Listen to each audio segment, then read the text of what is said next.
So, we are off to do our first podcast. And, in failed outdoors fashion, we're leaving in a severe storm warning. Yeah.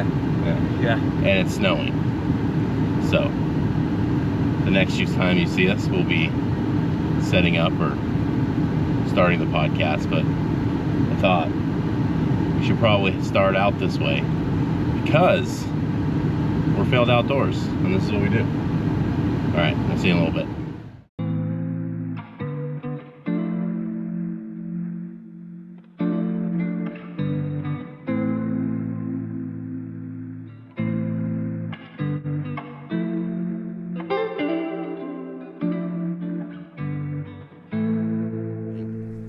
So in failed outdoors fashion, we left the house in a winter storm to go find the perfect glassing spot to talk about glassing and finding public land. And we ended up forgetting pretty much everything that we wanted to do today. So we were going to make coffee with this amazing Peru Ethiopian blend. And then we were going to do some glassing, talk about a little bit of gear. And we left that at home too. Whoa. Don't be pointing fingers. He left that at home. You left it at home. No, you did. No. Yes. We both left it at home. Let's go with that. Don't look at me like that. It's rude. It's very rude. But, so we're going to have to finish some of these segments in an indoor setting and not in the truck. You mean out of the truck? Yeah, out of the truck. Yeah. We're calling this the Road Hunter Podcast because we watch a lot of YouTube videos, and all of those YouTube videos are geared towards, I don't know, fitness. Yeah. Walking, hiking, getting out of the truck. And I'm going to guess 90% of you, because we watch it, right? Right. Like we're in the woods a lot in hunting season. And 90% of the people we run into are just driving around. Yeah, because there's no real way to block hunt in the coastal range of Oregon. Yeah, it's a little dense. Yeah. So we thought we would do a little bit different content for you and talk about, road hunting. Because road hunting is awesome. Actually, we do get out of the truck a lot and walk and hike and do all of that stuff. But we did notice a lot that while we're hiking, others are driving. And so we thought we would talk a little bit about success strategies in doing that. And not blowing the hunt of the other people who are walking. Oh, yes. Yeah. Even when we're sitting and glassing, we've had opportunities to watch people drive right down the road of which we were looking at this clear cut or clear cuts. Yeah. Yeah, just wave as they go by. Don't be rude. Don't be rude in your road hunting. It's not your spot. All right. So let's chat a little bit about coffee. We're going to cut, though, to the coffee piece because we're going to have to do that at home. Well, yeah. But our next spot, we're going to talk about public land. So, I don't know, 4 years ago, we moved. Yeah. And we had 5. We're working on 5. Oh, 5 years. So we moved and we had to find new public land. And we moved from an area that was very rich in public land. Yeah. We were able to get out a lot of places. There was a lot of really quality hunting spots. Yeah. And then we moved to a place where not so much. Yeah. A lot of dead-end roads. Yeah. A lot of gates. I don't know if you're in the Northwest listening to this. A lot of Weyerhaeuser gates. Yeah. Those are tough. So, we did find public land. And I got a couple strategies to talk about to be able to help you all find good spots in your area. I would say when we started, we did what, I don't know, most people try. Yeah. We drove to the end of every road Yeah. to see where it went. Which we drove to the end of every road on that one area, and we thought it wasn't good hunting until you go up there in that evening, and then you realize there's a lot of really big deer up there. Yeah. Yeah. But we don't hunt there. We don't. But we did find a lot of really cool places, but we also ran into a lot of gates, private property, dead ends. That weird feeling where you're like, I probably shouldn't be here. Yeah. Because you run into the backside of the gate. Yeah. Yeah. Or there was the drive that we took where it was like a all private, so it looked very promising because there's big signs that say, "Hey, attention hunters," and then there was nowhere to hunt. Yeah. Yeah, that was frustrating. So that didn't work very well and took a lot of time and a lot of miles and gas, so it was expensive. So we started using tools. Onyx.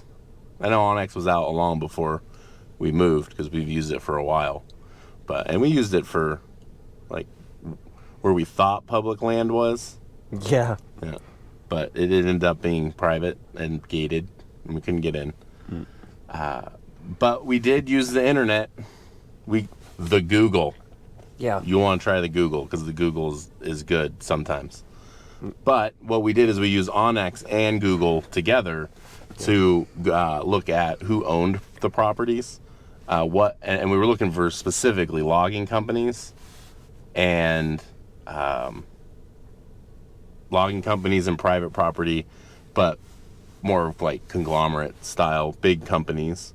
And then we would look in their website, and a lot of times their website would have a recreational area, and it would talk about what was allowed on their land, what wasn't allowed on their land, times of day you could go in, if you needed to hike, or if you could hike, like if there was a gate but you could still go in. We have a lot of those. Yeah. Around where we live is like Starker. Yeah. So there's a lot of lumber companies. The Starker would be one. You still have to have a permit to be on Starker, so you gotta go to their. Don't look surprised. We do. I didn't know you had to have one. We haven't gone on there, but I didn't know you had to have one. Yeah, so to be on some lumber companies' lands, you have to actually get a permit. So this is where that Google and Onyx work together. Just knowing, like, there's a sign that says, "Hey, here's some things to think about when you go across the gate," but they really highlight it on their website. Yeah, a lot. So, and we found some really good lumber companies in the Northwest here. Starker's one, Hampton Resources. We got a lot of good access on their land.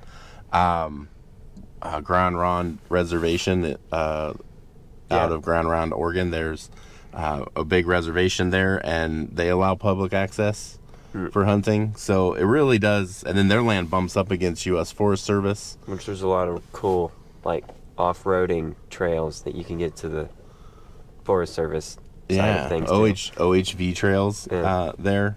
So when we look at where we're gonna go look for public land, we're really doing some research beforehand. Like Onyx is totally cool, right? Because we know what land we're on when we're in the woods. But we do use Onyx, find those lumber companies and big companies, so we really have a good understanding of what is allowed and what's not allowed. Because in our area, we've got travel management zones, and if you don't know what those are, they're fun. Yeah, right? Yeah. You should look that up and make sure that the land that you're going on to is in a travel management zone, or if it is, you know the rules surrounding that, because they're fairly strict. Yes. When you're out in the woods trying to do the hunting thing, and then, your day is ruined with a nice ticket. Yeah. So, yeah.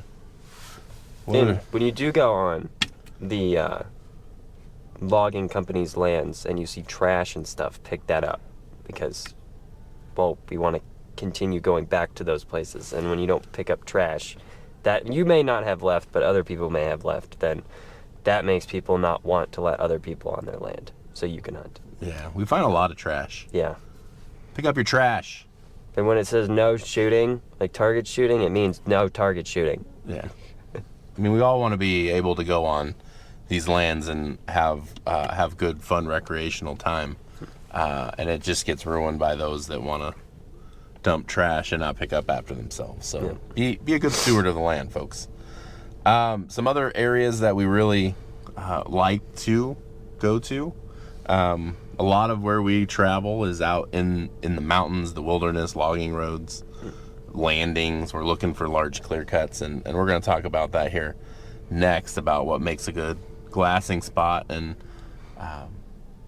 then as we have more of these episodes, we're going to talk about the rules, because, man, there's some dangerous road hunters out there.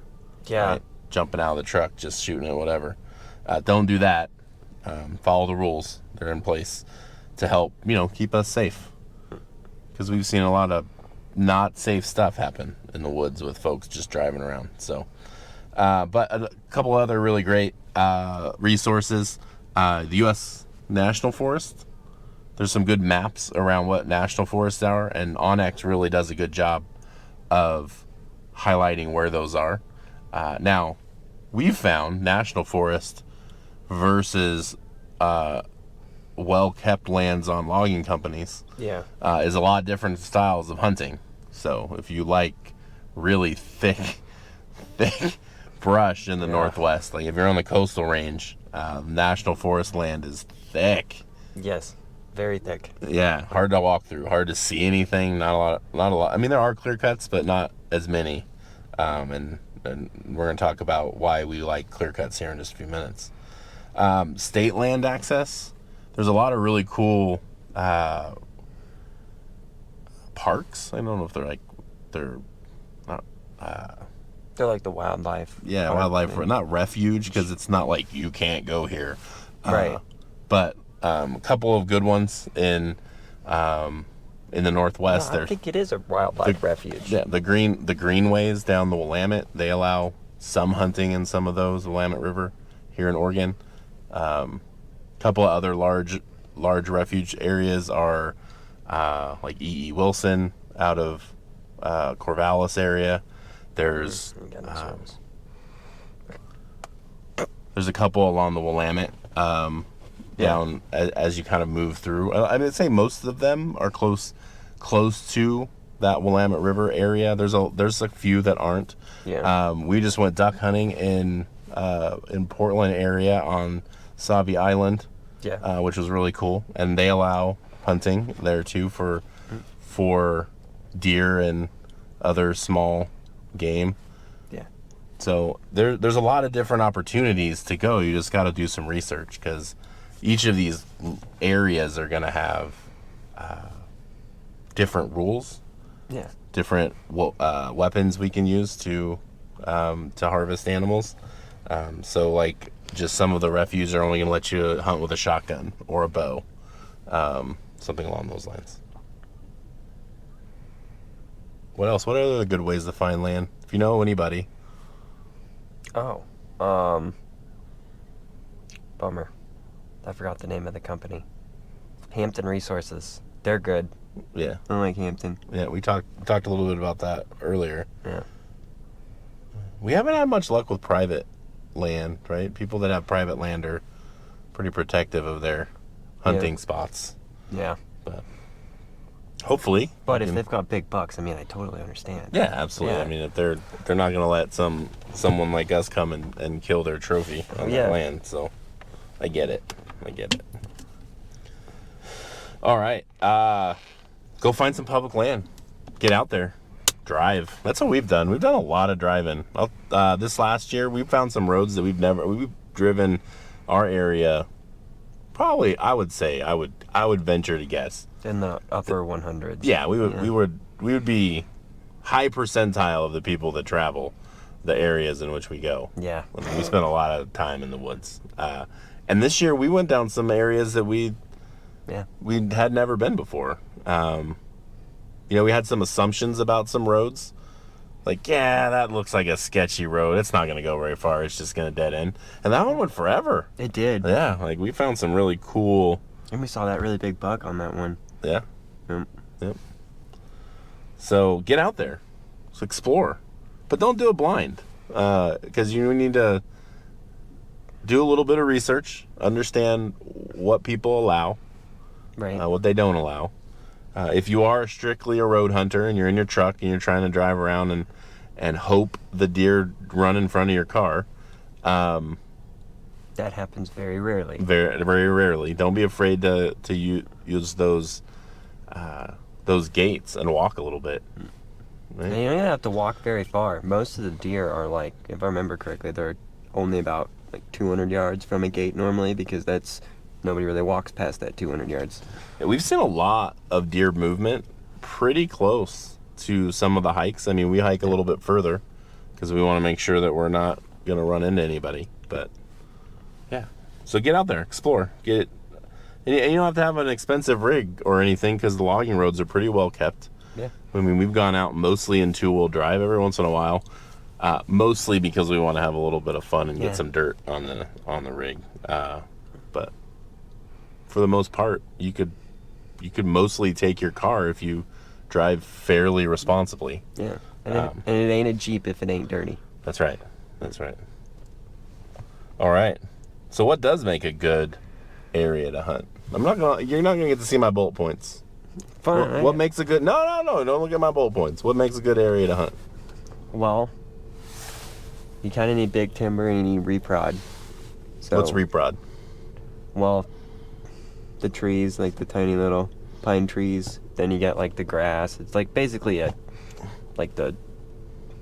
go to a tree farm and you see all the trees. It kind of looks like that, except it's a little bit more open and you can walk through it every now and then, depending on the logging company. And then there's grass that grows in through it for deer. It's basically like their feeding area. But they also like to feed in the open clear cuts whenever like everything's been burned because of the minerals and stuff. And then the big timber is normally where they like to sleep. Yeah, so it's good. So we're looking for transition areas. Yep. That's what we're looking for. We're looking for nice transition areas, and we do that in a couple ways. We're looking for where clear cuts meet big timber. Yep. And they're really awesome if the clear cut meets big timber and has some maybe overgrown tree farmy looking stuff, right? Like that's what I think of reprod. Like you're not into you shouldn't be able to look over the trees. It's more of that like 10 to 20 foot tree. Yeah. Still pretty small, but they're packed in tight. If you really kind of step into those reprod areas, you almost like, if you can get past that brushy first spot, it's almost like a racetrack in there back and forth. We've done a lot of chasing after in those areas, and it's really funny when you're looking at it, you're like, I'll never get in there, and then you walk in and you're like, whoa. Because you're either tracking something or you see a big buck and you're like, I want to get that one. Yeah. And so you run into the thing and you hit a wall. And once you get past that wall, it like really opens up and you're like, they're smart. They are smart, right? They're very, very smart. So yeah, I think that's our bread and butter is we're looking for good big spots. Because, I mean, I don't know about you, but I don't like to sit in a narrow corridor. Yeah. And just wait, because you're really just by chance the deer is gonna come through this one spot. I like clear cuts that are fairly open. We can see a lot of land. Yeah. Spend a lot of time behind our binos. Or that nice open timber. Yeah, open timber's good too. Yeah. I like walking through open timber. Yeah. We got a couple of nice spots where. And this is where that managed forest really helps. We don't do a lot of just like, hey, let's go take off through that forest when we're on national forest. Yeah. Because it's not possible. But when we're on like a Weyerhaeuser or we're on Hampton Resources, we're a good lumber company that's gonna BLM's terrible at managing their land. Yeah. But like if you can get a good lumber company that is going to manage it well, you can actually get out and get in those big old growth forest areas because they've thinned it and really cleaned out that underbrush. And if you're walking through BLM clear cuts, it's a good chance you're going to be walking through, and then all of a sudden you're going to fall 2 feet because you fell through a bird's nest. Yeah, we've done that quite a bit. And that hurts. Yes, it does. Here's a good one. The 5-minute glasser. Oh, yeah. Yeah, so we watch, and so when we do our scouting, we sit for a really long time, and we're really diligent about picking apart a clear cut because deer can hide anywhere. And in the Northwest, there's brush, there's little hidey holes, there's big stumps and things that they're gonna bed behind and chill out when it's sunny and get that sun. And it's funny when we're sitting up on a nice glassing knob or some area that's gonna allow us to really pick it apart. We watch these dudes just drive through. Yeah. They like stop, get out, slam doors. Yeah. Get their binos up. They do a quick glance. You can tell they're gonna try to grid. They're gonna grid it out, and literally like 5 minutes they're back in the truck and they're moving on. Yeah. And you can kind of see the didn't see nothing. And you can normally tell if they're a Dodge driver if they slam the door. Yeah, lots of door slamming happening. You got to be quiet, right? And you got to really spend some time. This last year, we sat on this one clear cut for, I don't know, 2 hours, 3 hours. And this one had to pee. Yeah. And so he jumps out of the pickup, and then they bedded. They were bedded just below us, and we couldn't see him because I don't know if you know, blacktail are really sneaky, and they blend in really well. And we were glassing across this basin, and we were looking on the other side, but they were actually just right below us. Yep. Bedded in these stumps. Yep. And when he got out to pee, they busted. I had to yell at him to get the gun while I was peeing. Yeah. So, bummer. But it just takes a minute, right? Like, try to find some really good transition areas. Get your wind right. Oh, that's another thing. Yeah. Don't park your truck at the top of the clear cut when the wind's blowing right into it. Yeah, because there's actually a dude this year that was sitting on that clear cut, and we hunted that clear cut a lot in the mornings, like a couple years before, and there are some nice deer in there, but like they would sit on the top of the clear cut in the morning when the wind would be blowing straight into it, so they weren't playing the wind, so the wind would constantly be blowing into the middle of the clear cut, and they'd just be sitting there with their wind blowing in from I think an hour before sunrise, hour and a half before sunrise, because they were up there before us. Yeah. Yeah, and they'd be sitting up there for a long time, and their wind would just be blowing into the middle of it. You ain't gonna find any deer if your wind's blowing straight into the middle of the clear cut. Absolutely. Same morning, right? Like we passed them, and we were able to kind of get back off this one clear cut, and we played the wind a little bit. Yeah. We puffed our wind puffers and noticed that the wind was blowing right in, so we held back until it really switched, and then we moved in and were able to get that doe. Yeah. Yeah. It's a big doe. Yeah. So we do play the wind. We really look for those transition zones. Saddles are really good. So you're really looking for those dips. If you can, we had a couple clear cuts that we sit on that are right on the top ridges, and they really dip they really have the saddle. So a peak on one side, a peak on the other, and then that really easy movement across that top piece. And we're really looking for those transition zones as we're scouting. We do spend a lot of time driving in and sitting on knobs, just big areas we can glass. And then we think about where can we hike in, where can we get out of the truck, and how can we set up to get to the best spot. So I would say our podcast here for road hunters, we are not just road hunters. We actually we do more road scouting. Yeah. We sit on clear cuts, we glass a lot of land, and we really try to find those transition zones to find deer moving into areas that we can think we can get into if we get the wind right. Yeah. All right. Anything else on what makes a good glassing spot? No. All right. I would say spend some money on some binos. Yeah. Not a lot of money. I'll say like our bino setup is very interesting. We don't have expensive glass. Yeah. And the vortex ones that we do have, they fog real bad. Yeah. Yeah. So we've got I use a 12 by 50, and I start with that, and I really pick apart my clear cut and really find the areas that I want to go back in and zoom in further. And then we get the peepers. Yep, and we call them the peepers because they're 25 times. They're an astronomy binocular, and they're 25 by 75 bino. Super cheap Amazon ones, really. Like, we didn't spend a lot of money on them. They were $100. But it really helps with, you take your 12 by 50s or your 10 by 50s and you pick apart and really find those areas that deer are going to travel.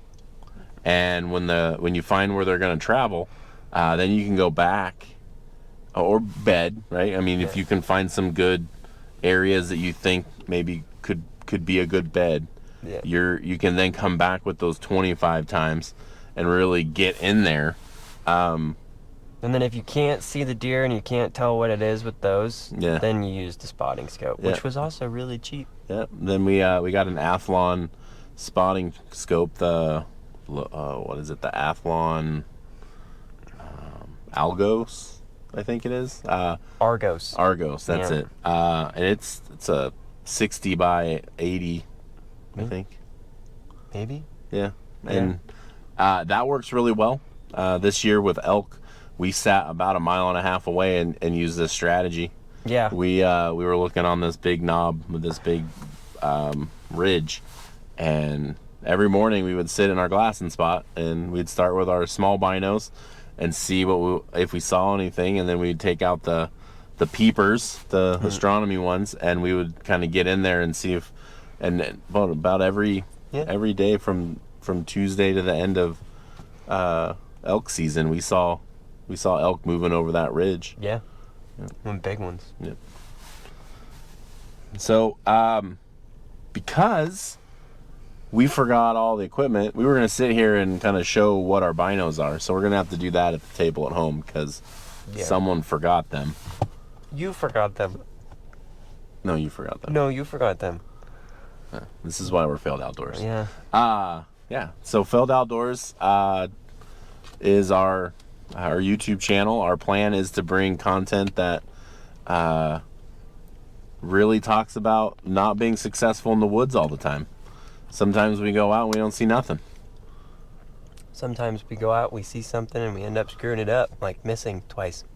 Oh, yeah. We've done that a lot. Yeah. Sometimes someone forgets the sleeping bags. Sometimes someone forgets the rangefinder. Oh. Someone forgets the binos. You forgot the binos. All right. So a couple more segments that we're going to wrap up here, but we're going to do it. We're going to do it at the kitchen table because you all know he forgot the binos. Oh, also forgot the fire stick to make the coffee. This is why we were going to make coffee. Yeah, you did that. No, I have one. In my med kit. So here's the thing. Now he says he has them. We're gonna finish. I forgot about the med kit. We're gonna finish this up at home because it is getting deep. Oh, yeah. Like we're really gonna take some fun B-roll here for the end, and you're gonna see what we're sitting in. But we did leave in a severe weather warning. Yeah. And it started snowing when we left the house, and it has been snowing the whole time. And it should be a fun drive home. Yeah. Yeah. It's deep. All right, what else we got? Oh yeah, the people that use their rifles as scopes. Sorry, as binoculars. Oh yeah. So we have a lot of content planned out. We're gonna talk through. What we'd really like is to hear stories from all of you about your failures in the woods. Look, we fail every time we go out, literally. Someone forgets the binos. Someone forgets the sleeping bags. Yeah, someone forgets sleeping bags. And one jackets. time we forgot the magazine for the rifle. Oh, that's right. Yeah. Yeah. That was hard to the day hunt. that we saw that really big one too. Yeah, it's hard to hunt without bullets. Yeah, that was him too, just so you know. And the jackets and the sleeping bag. You forgot the rangefinder and the other things. Yeah. Most of the time we're a hot mess when we hunt, Yeah. but we have fun. So, see, you can be a hot mess, get out in the woods, explore, do fun things. You know what's really funny? This whole time we've talked about hunting, Yeah. and we have not even got into how bad we suck at fishing. Oh, dude. Yeah, it's going to be great. All right. Failed outdoors. Our content's coming weekly. Hopefully. Yeah, hopefully. Well, it Yeah. should be weekly. It should be weekly. All right. We'll catch you in the other segments at the kitchen table because although at the kitchen table we should be able to make good coffee without having to like boil it and like, you know what I mean? We can just use the stuff Oh, yeah. at home. And make the good coffee. Yeah. And put the foo-foo stuff in it. The creamer. Killing me, Smalls. All right. Have a good day.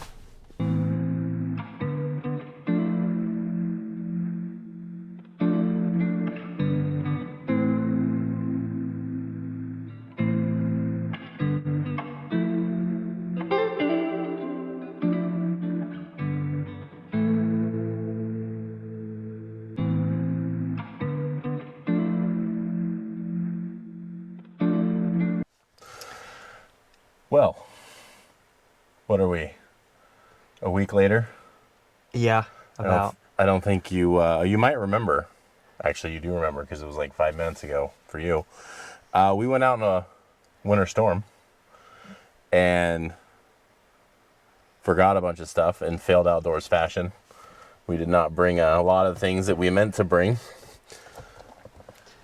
Went out a couple more times to try to record over the last week. Didn't, because we also failed at bringing all the things. And then we didn't get the right hookup to the coffee maker, hence coffee in a cup. We made it before we left. Yeah. Well, it did say it needed a specific can. We just don't have the can. Yeah, so I blame you. Okay. So, we told you we would talk a little bit about coffee. Eli likes his coffee, and he got that from me. Yeah. Right. So this is, and I'll show you, Failed Outdoors coffee. And it is a Peru and Ethiopian blend because we can't go in the woods without our coffee. It's a thing. We get up early. We need the go juice. This is a medium roast. So you can really taste the flavors. We got a lot of really great feedback from people locally here in Oregon that they like it. Yeah. Most importantly, we like it. Yeah. So more to come on the coffee. We'll do a couple of these where we actually roast the coffee. Yeah.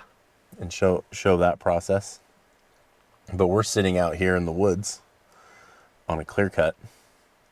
Talked a little bit in our last talk about what makes a good clear cut sit. And I think we've got exactly that where we are right now. And I'll fly over really quick.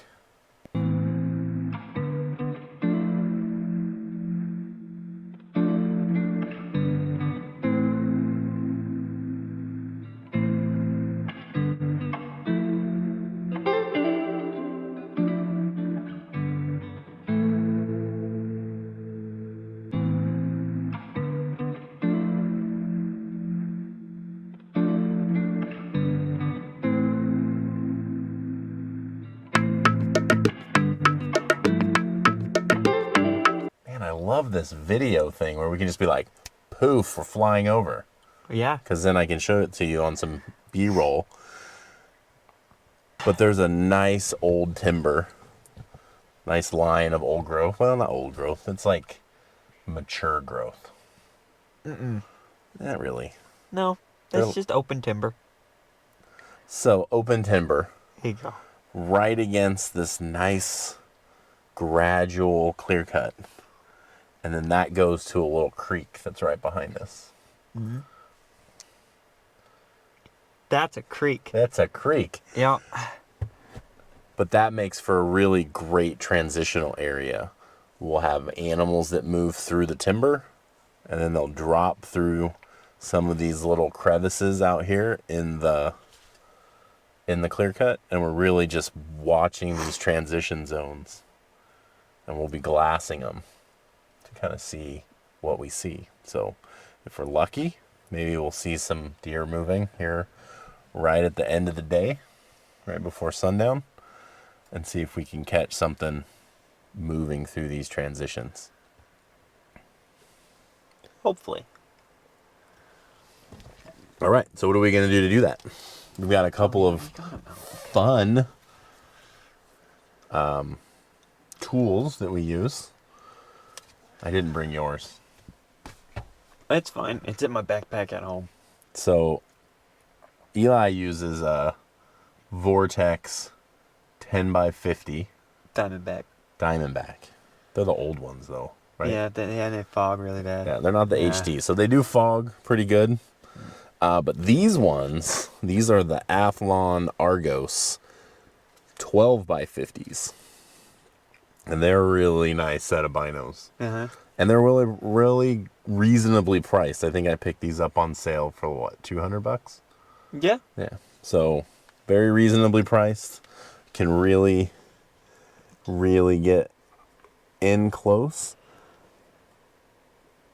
And really get kind of that bigger picture, but still close enough where you can get some detail while we watch these transitional areas. Now, after these are kind of my first go, and you do this too. First go is with these. It's going to really give me my kind of in, but I can still see a bunch and kind of see what I want to see closer. So, hold on to those. Yeah, hold on to these. We recently picked these up this year. Uh-huh. And I have to say, they're cheap. They're $100. And I thought, for $100, why not just try it? Yeah. Awesome. And they're really nice the second time, especially after you leave them on top of your car in the woods and you drop them in a ditch and you don't remember where you dropped them. That was my bad. That was your bad. That was my bad. Yeah, so this is our second pair of these because the first one I dropped them Off the car. off the car because I left them on the top. Mm-hmm. See, this is why we're failed outdoors because, man, do we screw up a lot of stuff. But these are Celestron is the brand, and they're 25x70s, and they're made by Skymaster. For $100, pretty decently clear glass. Yeah. But the really cool part about this is once you get the dial of the, like, you really want to spend some time with the focus dials to really get it in there. But when you get these out, you can really pick apart the bottoms of stumps. Yep. Because you're not in these going, is that a bush or is that a deer? Because I'll tell you what, this dude sees more stump deer. I also see more deer than you. Yeah, that's true. Yeah.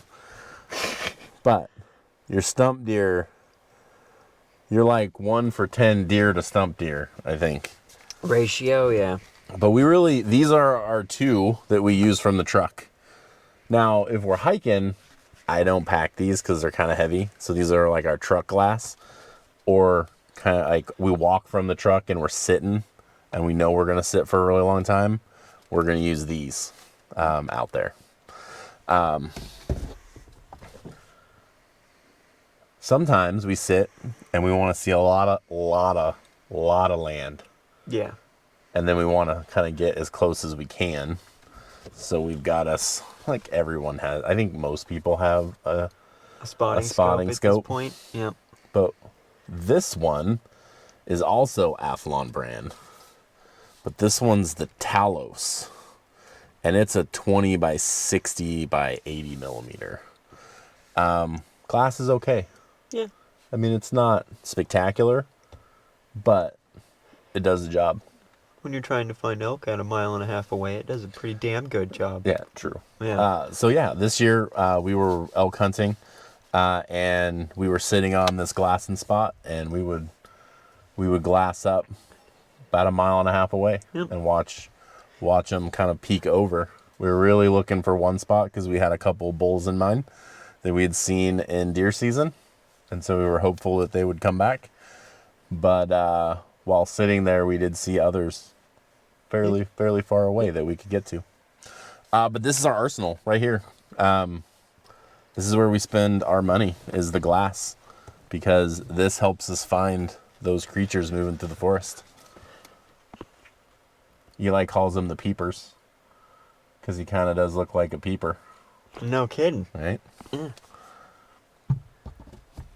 All right. Only other glassy thing that we do use is Which means that needs a battery. fairly inexpensive 1,000-yard Leopold. I think I got it for $100.